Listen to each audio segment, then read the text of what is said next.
life comes at you very fast, and each challenge is just as impactful as the next one. Even if it's I'm not dealing with college acceptance, it's now figuring out the mundane things, but it's... Welcome to the Locala podcast. I am your host and a writer for the Locala magazine, Taylor Strickland, and here on the couch today, I have Ricardo Pinnock, or Ricky, as he likes to be called. But before we get started, if you like our content, you want to see more content from us, please like and subscribe.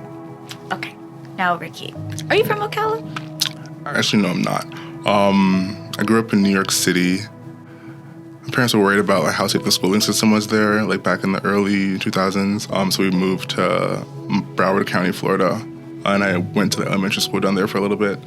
And then we moved back up to New York City to the Bronx. So I'm very Bronx. I love the Bronx very hard.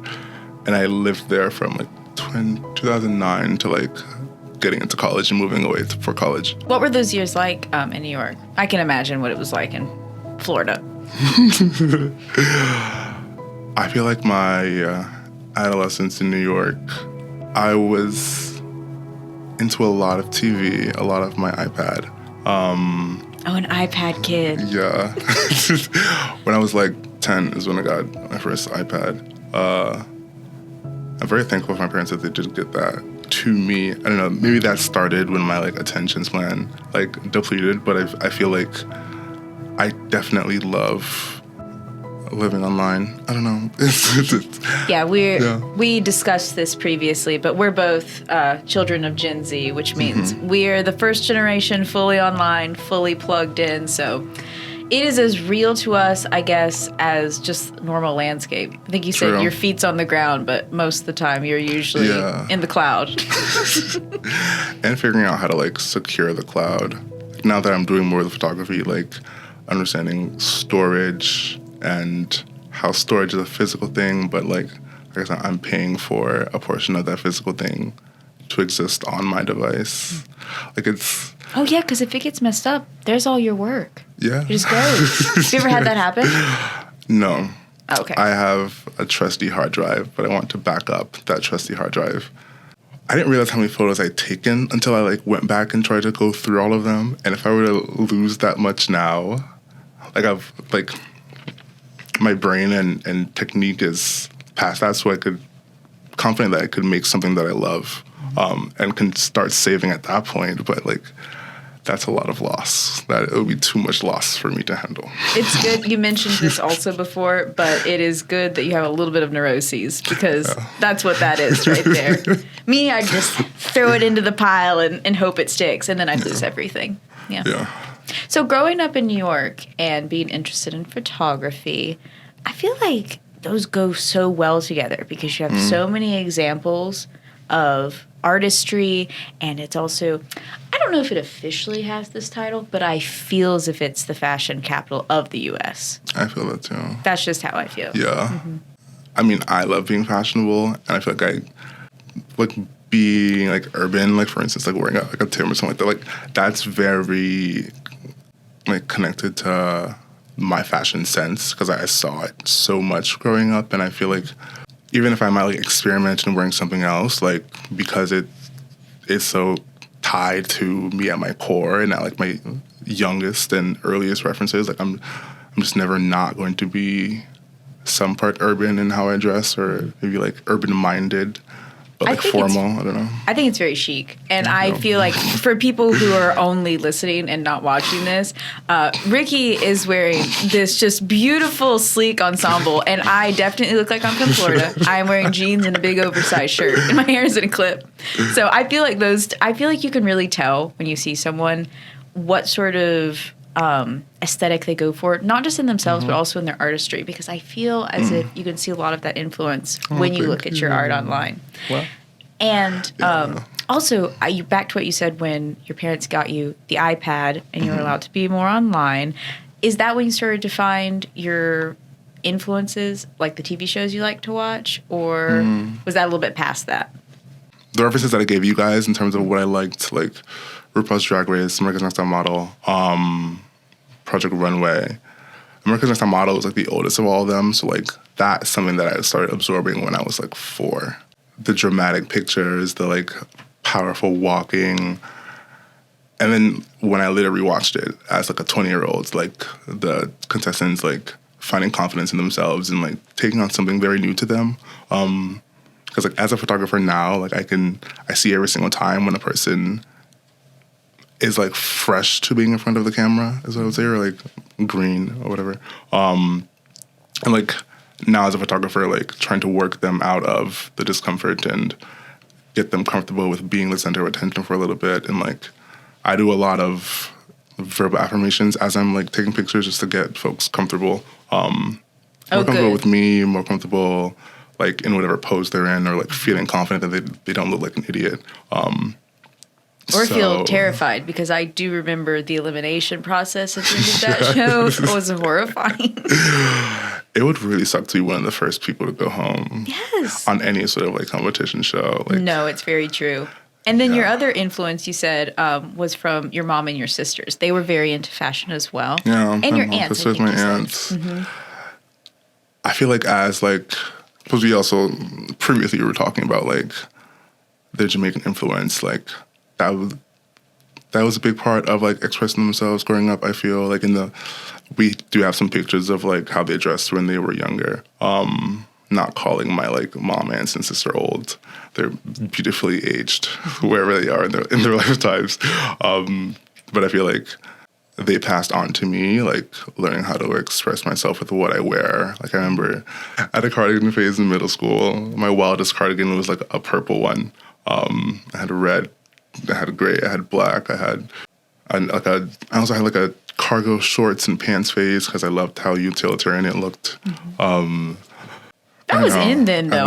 I'm recalling the era that you're talking about. That was in. That would have been very fashionable at the time. Thank you. So your whole family, both dad, mom, all of them are from Jamaica? Yes, for the most part. They were born in Jamaica and then became naturalized citizens when they immigrated to the U.S., and that entire generation was all born in Jamaica. My older sisters were born there as well, and also had to immigrate and move up.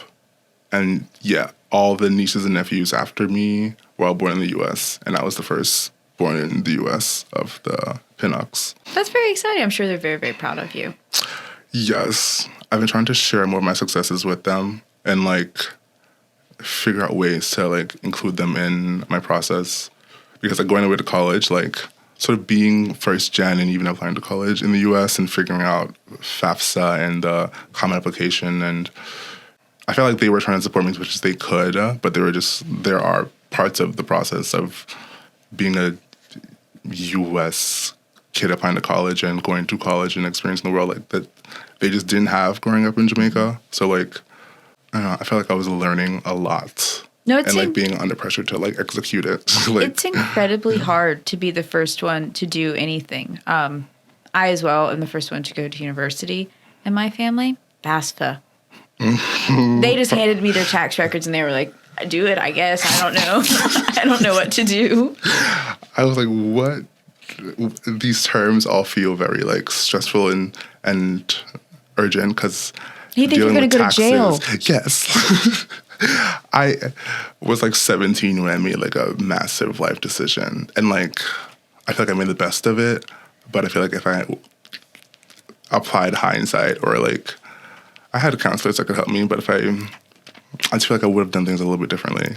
But if you don't, that's fine. If you don't know the questions to ask, or that you're even supposed to ask questions, what use are the counselors? You know, right? It's like I feel as if there should be a master class offered in high school or something. College 101, how to get in, what to apply for, et cetera, et cetera. And it's also kind of like life 101, because I feel like a lot of what I learned in college was accepting myself for myself and not being ashamed that I can't accomplish something outside of what's in my wheelhouse or what I enjoy doing. And just being like, yeah, this is who I am, and that's cool. And I'm just going to rock with that person and like do best for them from here on out. And I feel like that's something I thought I had a grasp of 17. I definitely was doing the best for that 17-year-old. Like I definitely want to affirm like the accomplishments I got at that time. But life comes at you very fast, and Yeah. each challenge is just as impactful as the next one. Even if it's I'm not dealing with college acceptance, it's now figuring out the mundane things. But it's a lot. It is so much. Now, that major life decision that you made at 17, what was it? Which college I wanted to go to. So I ended up going to Davidson College. I graduated in May of 2022. So I majored in Africana Studies and Communication Studies, and I feel like I chose that because, like, in my freshman year of doing my rounds of classes, like, that Africana in particular was like the coursework that, like, when I sat down to do my homework and like learn something, I felt like it was expanding my world and like teaching me about global capitalism, and taking my mind and putting it on like a global sphere, like trying to think about how folks in Ghana in like the 1900s lived and like what impacted their situation that led to a whole generation of people thinking one way or not. So it feels like I learned to think critically. Like, it may not have been the most easily applied to like getting a job post college, but That's I feel what like I was just about to ask. I'm Is happy with how I think. what does Africana Studies entail? Is it history, or is it a combination between history and politics? It's kind of all the above.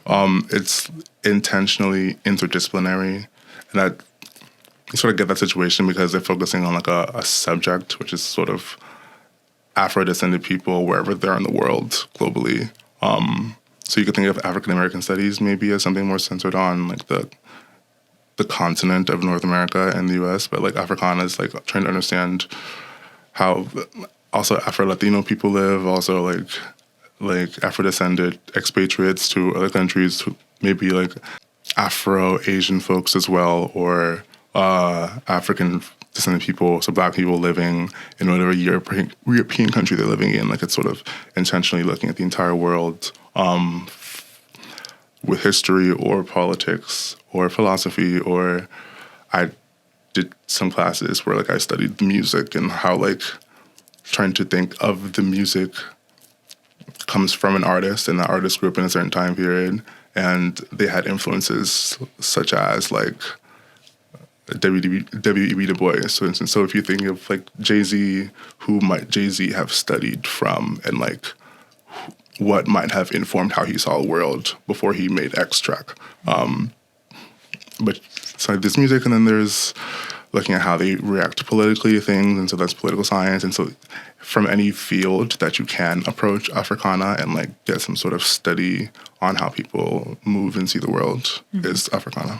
I disagree about it not being very applicable. I think that, especially in today's world, an interdisciplinary sort of study that makes all these connections, and especially in line with your communications degree, I feel like it's really valuable. And it really suits you because, as you mentioned before, you're kind of an interdisciplinary guy.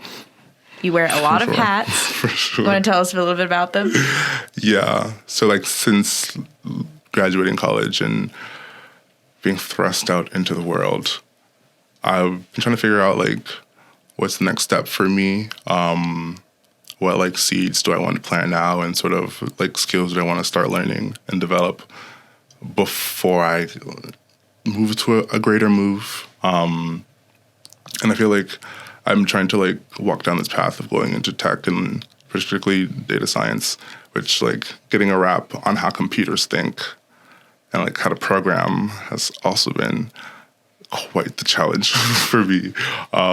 Do that at the same time that I'm trying to continue my photography and like invest more into this skill that I really, really love, and like love interacting with people doing. Like I love being on a photo shoot and love like the actual experience of like a photo shoot and like working with people around photography is very fun for me. So even like the production set of all this, like I'm loving.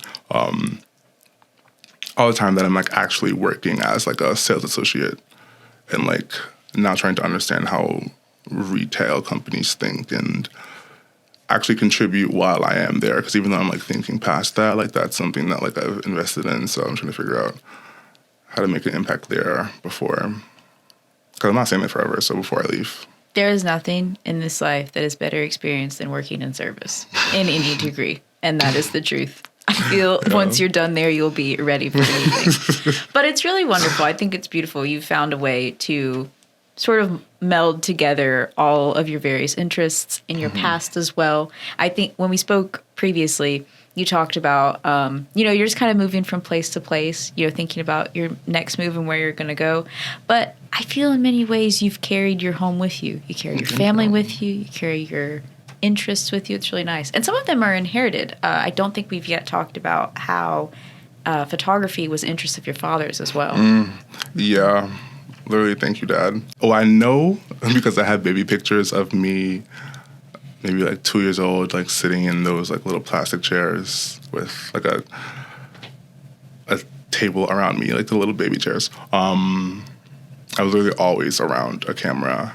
And like my best memories or most fond memories that I can most clearly recall are like particularly at weddings. I don't think he was the official photographer by any means, but he always had a camera with him, and as I was like capturing little moments that we'd have either on the dance floor or arrive into the wedding, I have some like personally iconic pictures of me as a child that I've put into an album that I look back and definitely laugh because I'm like that kid that I recognize because I am that kid. But I'm also like a more jaded young adult. Not than that kid. Like, I'm still young. I feel like I get called a baby by everybody older than me. And I like joyfully accept that, but at the same time I feel old compared to like the rose-eyed, like very outgoing version of myself.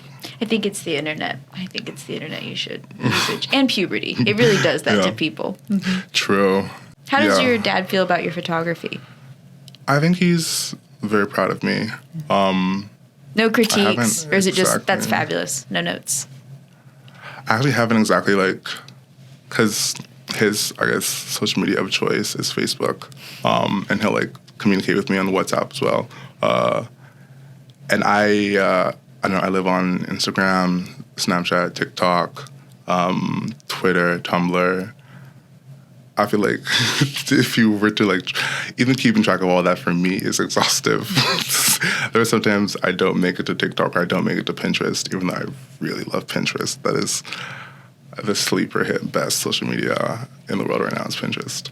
Yeah, so now I'm trying to like put it on fields that's accessible to him. And like his like day-to-day concerns is like going to work and like caring for his dad. One of my friends has a word, I think it's called sonder, and it's like the realization that like other people have full lives because we live in our full life as a main character, but the people have their own main character syndrome. So even that extends to my family where like if I'm not talking to my dad, I don't assume he doesn't love me, but like I realize he's dealing with like his day-to-day of like having to go to sleep and wake up and make food for himself before he goes to work, just like I'm stressed out with my life. So like I haven't exactly like sat down and asked him how he feels about it, but like I don't know. Personally, I've gotten a lot of warmth from like giving him flowers and like even to myself that like I'm sort of carrying out what he loved and like what he showed me and like passing it on as my version of it. It's wonderful, but you got to get him on social media so he can vicariously live through you. Maybe I'll make him like because he's not going to consistently keep up with, so maybe I'll make him a video. Or you could just post full photos on Facebook and just tag him directly. Only That's him. What I'm trying to. Yeah, I'm like expanding onto Facebook now, like realizing that I have to connect with the older generation while they are here. That's why they're gonna go while they are soon. still with us. Like that's where they access the internet and like realizing that like this is one of the things that I've gotten out of communications is like meeting people where they're willing to go. Even at the realtor job, I'm now starting to realize that like he only really checks his email, his Facebook, and so I'm not gonna get him to sign up for Twitter. Because that's just not his thing. Yeah, that's not his thing. But sometimes our parents are our best teachers. When it even if they don't directly tell us, just by watching them exist, you're like, oh, I need to get into what they're doing because other people are in that as well. Yeah, it makes sense. Yeah, a lot of this, I guess, things they were trying to impart to me as a kid, particularly my mom. I'm like just now starting to realize like I feel like these were life lessons she got around this time that she was trying to tell me when I was a kid to absorb it, but as a kid I couldn't absorb it because it was not relevant to my like iPad minded. I just want to get this A and go to the next. Like my concerns were very like steeped in what I could see and what was around me, and me being so much younger than my parents, their wisdom is starting to make the most sense now. But as a kid, it really didn't make any sense to me, I'm going to be honest. Are you the baby of the family? No, I have a younger sister. Okay. She was born in 2004, and she's about to go to college, and it's so weird accepting that. That would be an she's, even crazier gap. Aging just like I am, yeah. I know that thing makes you feel older than the younger generation. I understand how our parents feel. But about your artistry itself, how would you describe it if you had to? Now that I have the sentence in my head, I'm realizing how egotistical it sounds. But, like, that's what it is. Just do it. I mean, you're on a podcast. It's like a reflection of how I see the world. Mm-hmm. So or how I try to inhabit the world and, like, the energy I try to share with people. Definitely very bold and colorful.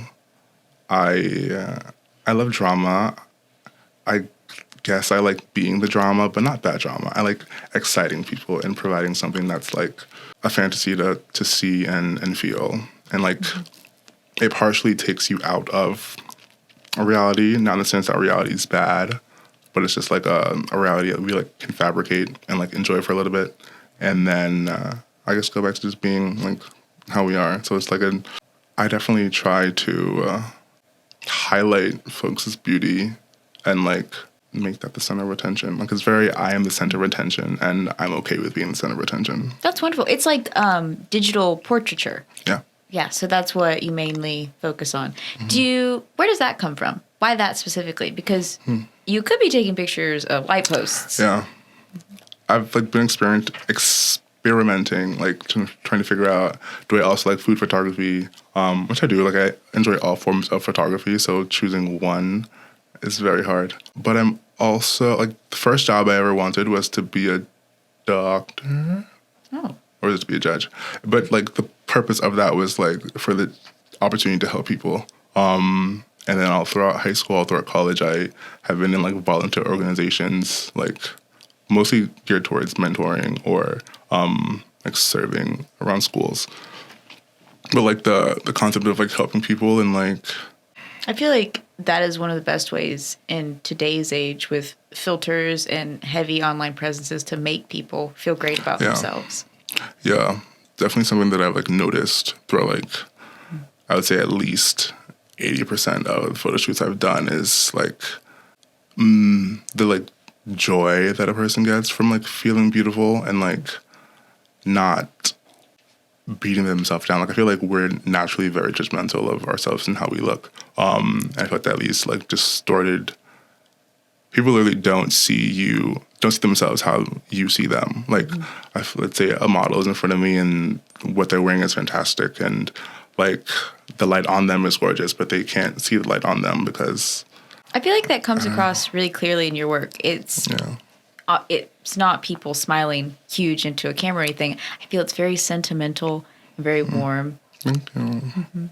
Thank you. Do most people walk away, being very excited about it? Or have you ever seen someone deeply moved by the pictures you've taken? I'd say yes. I'm, like, saying that cautiously because I don't know. I am not the bragging type, but, like, I don't like to outwardly brag. I like what I'm wearing to feel and look like a brag, but, like, let it speak for me. So I definitely feel like each photo shoot, like, the model comes, like, it's part of my mission to, like, make the person feel great about themselves. I feel like there's, like, a concept of beauty that we're fed as we watch things and consume them.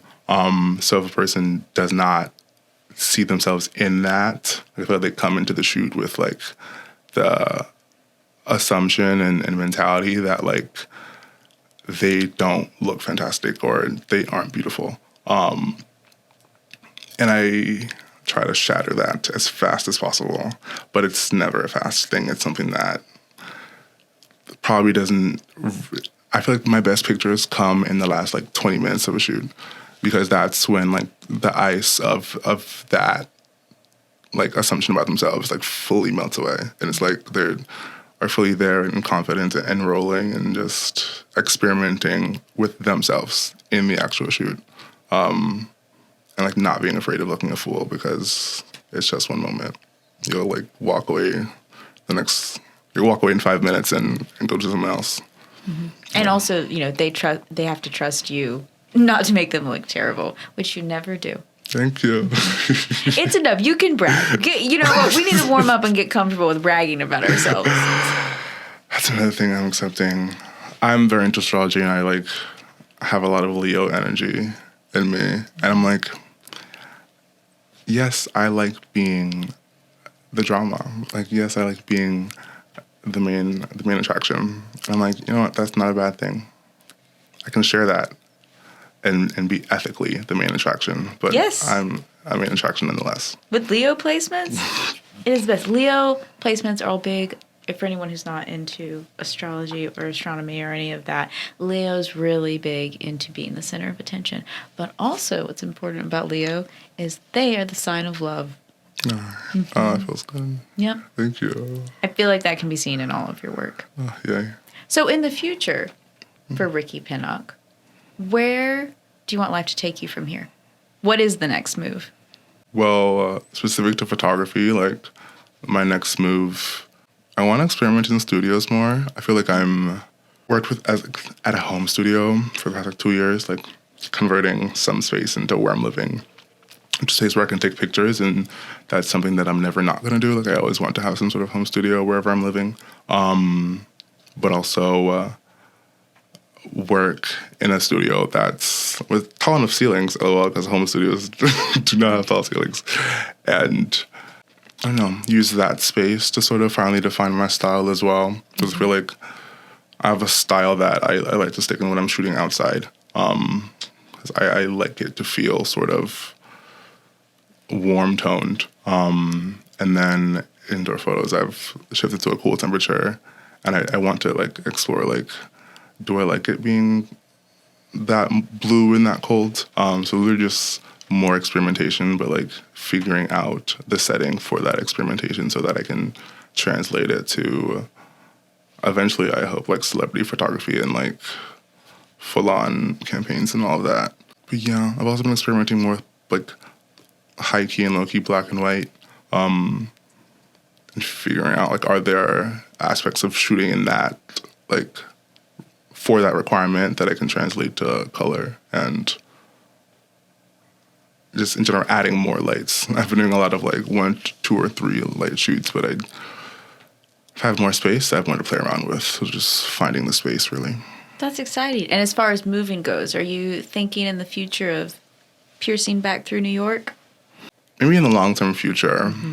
It is like a medium-term possibility for like some of the professional corporate things I have going on as far as plans go. Like I could end up in New York, but I don't know, I've always had this thought that I would end up in New York in my like later 20s or 30s. Like I don't know. I experienced New York as a kid, and I feel like I'm very happy that I'm a child of New York and like have what I call like a New York mentality to how I attack the world and look at things. But I want to take that mentality and like start networks elsewhere, and then return to New York where I can fully rise. It's the best time to do it. You don't really want to be a starving artist in New York. Mm-hmm. Where can people find your art? I'm on Instagram at Ricky Pinnock Photography. I'm on Twitter at Ricky P_photo. I am on Facebook at Ricky Pinnock Photography. Can listen to the AutoCrowd as well. And I'm trying to explore TikTok, like figuring out that medium as a static image person is interesting. But I'm also experimenting with videography, and I am in the final stages of producing a documentary that I eventually want to put on a YouTube channel. So I will be on YouTube, probably as Ricardo Pinnock. But we'll see. That's exciting. I would love to see you on TikTok because I'm on there all the time. And for the rest of you who are on social medias, please check out Ricky Pinnock. We want to get him a studio so he can make more beautiful artworks for us to see. Thank you so much for coming and being with us here today, Ricky. I, once again, am Taylor Strickland, and this is Ricardo Pinnock. Thank you for joining us. We'll be sure to put all of our links in the description, so all of Ricky's various social medias will be there, as well as links to our website. Thank you again for joining us with the Locala podcast, where we focus on connections through stories. I had to burn. Everything was burnt down, and I had to see the beauty within me. Welcome to the Locala podcast, everybody. I'm Lisa Anderson, your host and publisher of Locala magazine. Well, today we have Tanisha Mills in our chair, and I'm super excited because she has a big